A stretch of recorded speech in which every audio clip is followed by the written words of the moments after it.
信息卢沟桥事变是什么？他只跟你讲西西里加巧克力，已经从我们的记忆不只是淡忘，是有意的被政府抹掉。台湾一定会去攻击说这就是洗脑教育，你在学校学到的是印象当中其实什么都没有。但凡你有这个段历史的知识，你再去慢慢扩充。当你站在宛平城的时候，你看的那个墙上的弹孔，你真的会很有感。这些东西跟你喜不喜欢共产党没有半毛钱关系。Ladies and gentlemen, welcome the host. 日本呢，在清末八国联军之后，因为义和团事变，八国联军直捣北京，最后签下了屈辱之盟，叫辛丑合约，赔偿4.5万两，也就是4亿5千两。当时中国人口4.5万，一人1两。另外一个最大的丧权辱国条款是，外国人可以在中国驻军，保护侨民。这个条约后来民国成立之后，经过了一个折腾，叫做南北议和。当时孙中山在1912年元月元日，在南京即任中华民国首任临时大总统，但是当时在北京的宣统帝依然没有退位，可是因为全国四处烽烟四起，摄政王载沣实在是顶不住了，只好呢在北洋军当中声望高的袁世凯给叫了回来，并且袁世凯提出的条件就是他要当皇族内阁的首长，相当于是首相，掌握了整个政府的这个机器跟权力，所以两边就进行所谓的南北议和。这个南北议和之后就出现了一个问题中华民国呢虽然成功让清帝逊位，孙中山以辞退了自己的中华民国首任临时大总统，让袁世凯来当第二任临时大总统，但是呢条件就是中华民国中央政府必须迁到北京，接着承接清朝所签的一系列对外合约，包含辛丑合约，所以这个辛丑合约就被继承下来，那里面外国驻军权就有。所以七七事变里面呢就觉得很奇怪，怎么日本人可以在北平附近演习原因是这样那当时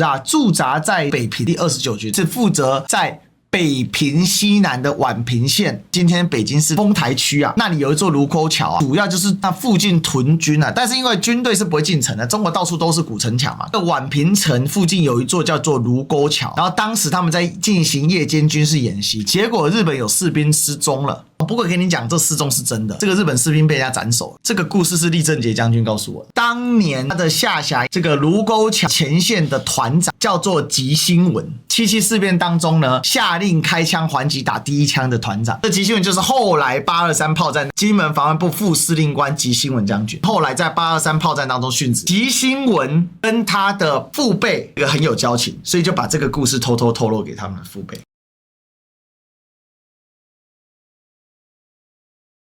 因为当时日本驻军外国驻军在整个中国到处都是嘛，尤其日本驻军很多，那因为日本又东方人相对来说跟中国人之间摩擦也多，但是也交流也多，其实很常中国军人跟日本军人都在附近喝酒就常有斗殴事件。根据这个说法，当时吉星文下辖里面的有一个机枪排的排长，这个人非常凶悍但不服管教，所以被军中软禁起来关紧闭了。当时他们就提议说，不然把这个排长放出去。吉星文呢当时做团长也是年轻气盛，就把他放了。你要想吉星文后来在823都做到了副司令官，可是这个是8年抗战之前的事情所以呢那时候吉星文还很小，结果放出去之后呢，两边就真的又打起来。据说这个机枪排的排长就出刀把对方头给砍了，那醉醺醺回来就提了一个日本军人的头，所以日本军人少了一个是这样来的。就开启了抗战，要求附近的中国驻军第29军军长宋哲元必须出来面对，借机呢提出了很多不平等的要求，但是呢负责驻扎北平天津的29军的军长宋哲元拒绝。这个第29军本身有很多是西北军的将领，那西北军常常听宣不听调拒绝了附近的中央军，就是蒋介石的直属军团进来协助了，所以日本人就从关东派军来增援两边在7月7号的当晚就开枪，一直打到7月28号，日军对北平发动总攻击那当时驻守在北平附近南苑的29军日军攻击之后死伤惨重，当然因为两边本来就抗战时期最高层级的军事将领阵亡，副军长叫佟麟阁第132师的师长叫赵登禹就被干掉了。后来呢宋哲元由中央奉令从北平撤出来撤换保地，就是7月29号北平沦陷，7月30号天津就依告沦陷，因为日军早就锁定，这事情是这样来的。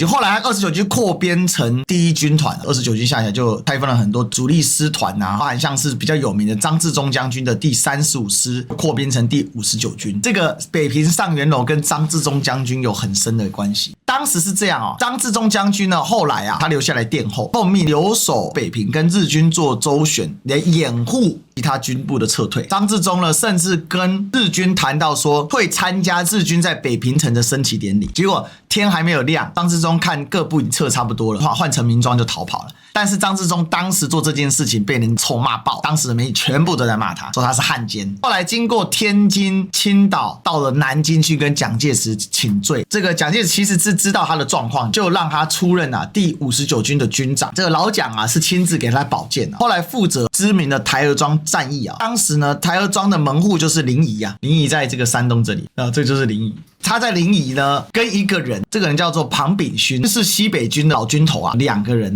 不计前嫌因为当时庞炳勋被日军围得水泄不通这个时候突然张之洞一路杀出把日本精锐的返还师团呢前后夹击，彻底的毁灭性打击，所以史称临沂大捷，就促成了台儿庄大捷，成功的把日军给合围1938年发生的事情，从此之后张之洞一战成名成为抗战当中的抗日名将。可是很可惜，在1940年5月的时候，岛屿会战的时候，张之洞将军呢，当时作为第33集团军的总司令，这个他妈的超级无敌高，他是2级上将所以呢，就在亲临前线的过程当中只率了极少数的部队结果不小心在湖北宜城的南瓜店被日军给包了被日军乱枪打死那这个为什么说这个店跟这个张之洞将军很有关系呢？因为庞炳勋本来跟他是有这个私怨的，但是呢，庞炳勋在1943年的时候呢，最后在山洞里面被日军给找到，被送到南京汪精卫政权。汪精卫就跟他游说庞炳勋已经60几岁了，梁显先就说：“那我投降汪精卫政府，组建和平建国军。”因为他是集团军总司令他是24集团军总司令，等于说他送到了南京的汪伪政权的时候，原地再组了一支24集团军总司令，叫和平建国军。因为汪精卫号称和平反共建国嘛，所以呢，就是跟日本这个附庸嘛。但是呢，私底下还是透过密探呢，跟重庆国民政府跟老蒋保持非常密切的联系。基本上他就做双面谍了就在1945年之后，抗战胜利了，那当然他就投降了嘛。而且他暗中有协助国军，蒋介石就庇佑他，就赦免了他，他就没有给他判汉奸罪。后来他就来到了台湾，但是来到台湾他其实不是很好过了，当年其实有点不名誉，所以国府其实只保留他的荣衔，没给他什么钱。所以后来他这个老朋友孙连仲将军，这也是个名将，两个人就干脆合伙在台北开了一家叫做山西面馆，改名叫山西餐厅。再后来今天的叫做北平上元楼，但是保留了山西餐厅的名字。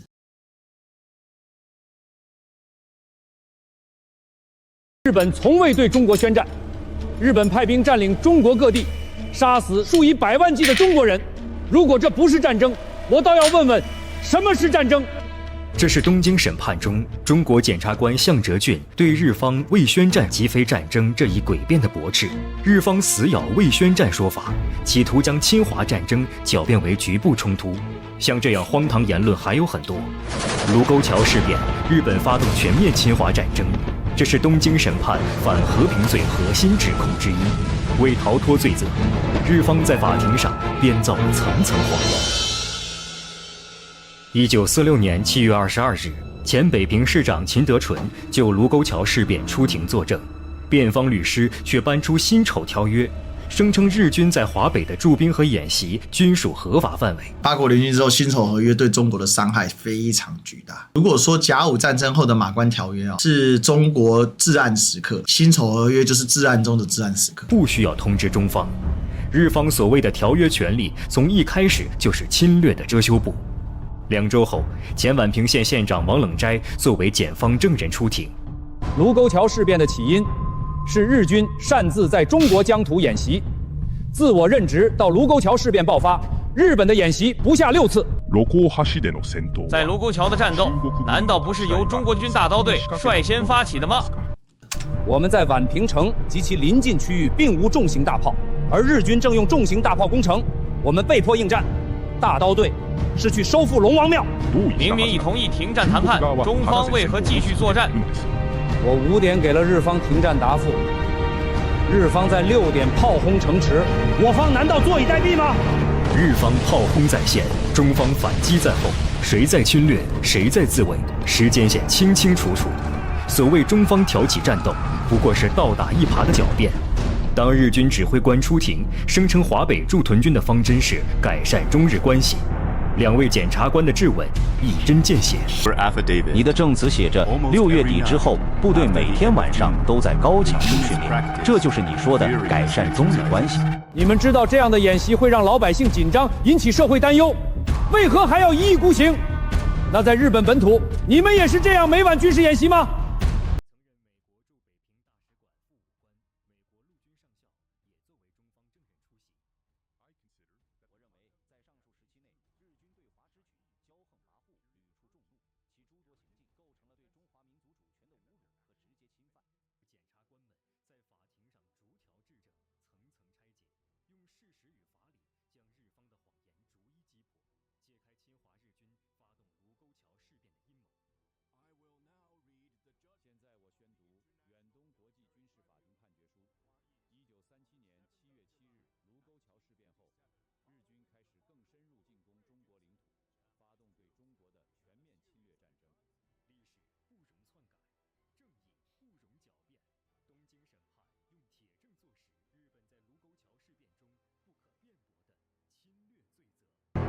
7·7事变这件事情，当然是中国人心中最大的痛，中华民族对日本全面发动反击的开始。为什么这个定调全面的反抗呢？其实也跟这个远东军事法庭最后这个判决是有关系的。那为什么89正特别提出来？因为最近中日关系真的很不好。日本当年侵略中国的原因是什么？因为有右翼军事民族主义者、军国主义者，到今天被自民党给弃城。而自民党里面最右安倍晋三，而安倍晋三的继承者是谁？是高市早苗。要借由历史去敲打现在的日本，铁证如山，不容狡辩。今年是89年，你等着看，明年90年会发生什么事？只要日本一天不改变态度，是不会结束的。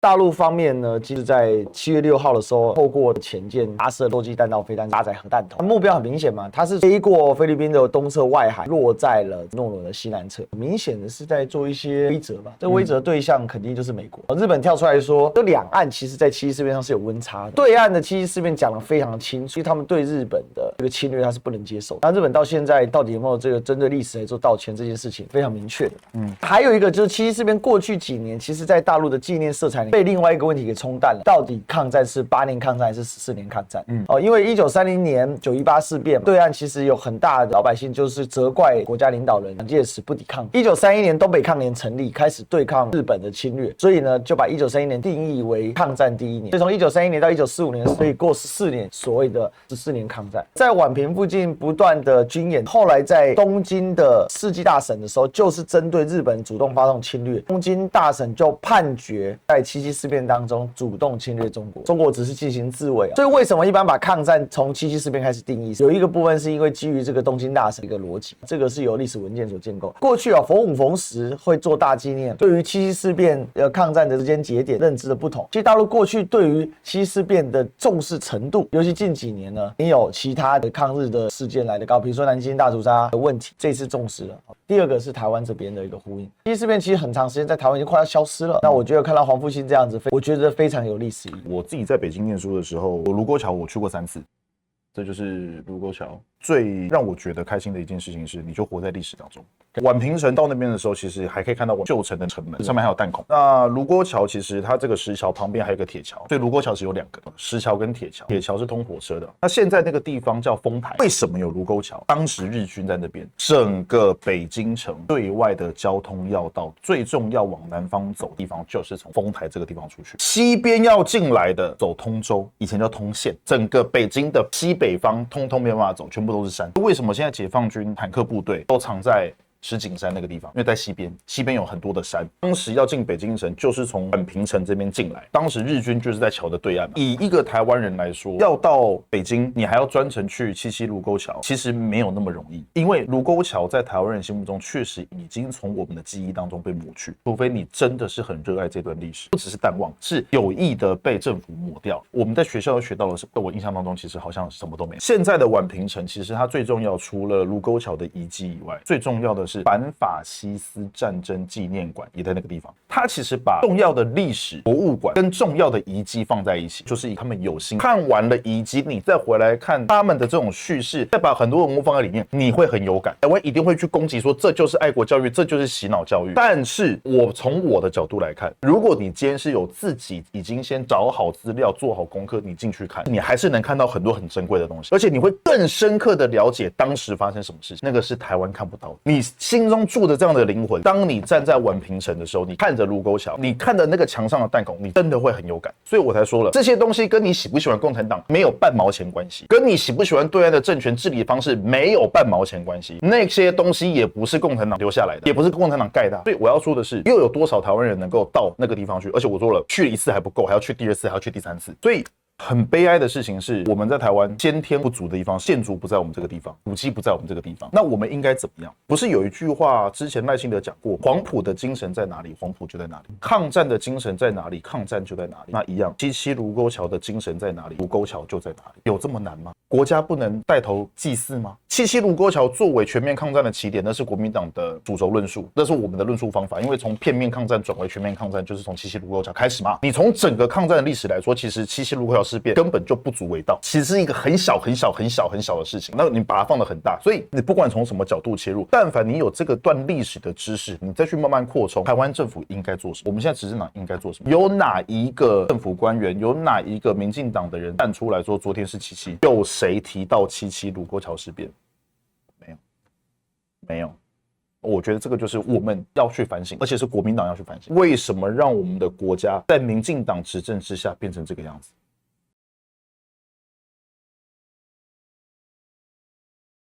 名字其实很特别，叫复兴领航。到场的人大概有将近快4000人，昨天开350桌。他10点开始叫游行，军系的好朋友精气神都还在，所以他们都会有很多的，不管是制服也好啦，旗子也好啦，所以他们有做一个门，然后有一个类似检阅台，一个台子，比如像纪凌莲他们就坐在上面，然后呢，他们就会通过类似司令台在调阅这些敌对的那种感觉，他们要走那个。这些都是我们国民党非常重要的资产。他们很多人，不管他是党员也好，非党员也好，年纪也都有。除了觉得很开心，看到他们的精气神都还在，但是还是会有一抹淡淡的觉得说，老兵不死，只是凋零的浓厚的氛围感跟既视感，其实是蛮强烈的。他们还是很热爱中华民国，他们很热爱国民党。你可以看到他们真的就是他们为国家的付出。他们现在最重要的事情就是把身体顾好，他才有办法出来投票。你出来投票，还有机会让国民党退出来的人能够胜选，战胜民进党。他们做我们的后盾，给我们底气，让我们出来选举的时候有信心可以，我们往前冲嘛。你们已经都为国家付出一辈子了，剩下的事情，政治上的第一线，让我们年轻人来，他们是非常有感的。所以